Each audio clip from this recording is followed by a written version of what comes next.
ആചാരക്രമം അനുസരിച്ച് ഒരു വലിയ പാപമാണത് ചെയ്തത്. ദൈവം കൊടുത്ത തീർത്ഥം എന്ന് പറഞ്ഞാൽ ദൈവം നേരിട്ട് നിങ്ങൾക്ക് നൽകുന്ന ഒരു പുണ്യവസ്തു, പുണ്യമായിട്ട് കരുതുന്ന ഒന്നാണ്.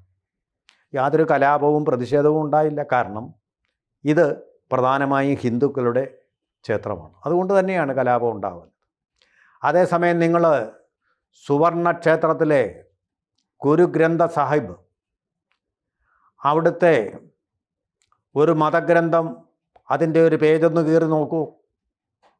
നിങ്ങൾ പുറത്തിറങ്ങുകയില്ല ജീവനോട് അതിന് പുറത്ത്. അവിടെ ഒരു ആചാര നിന്ദ കാണിക്കൂ. ഏത് മന്ത്രിയായാലും ശരി, ഏത് പ്രധാനമന്ത്രി ആയാലും ശരി, അവർ കൃത്യമായിട്ട് അതിൻ്റെ പ്രതികാരം നിർവഹിച്ചിരിക്കും. കലാപമെങ്കിൽ കലാപം, ആളുകൾ വലിയ തോതിലുള്ള വിപ്ലവവും കലാപവും നടത്തും, സമാധാന നില തകരും.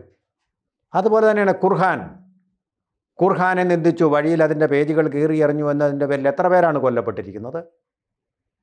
ഇവിടെ പരിപാവനമായ പുണ്യാഹം എന്ന് പറയുന്ന ആ തീർത്ഥമുണ്ടല്ലോ, ആ തീർത്ഥം കയ്യിൽ കിട്ടിയിട്ട്, അതും തന്ത്രി എന്ന് പറയുന്നത് ഈശ്വരൻ്റെ പ്രതിരൂപമോ പ്രതിപുരുഷനോ ഒക്കെ ആയിട്ടാണ്, അച്ഛനായിട്ടും ശബരിമലയെ കണക്കാക്കപ്പെടുന്നു.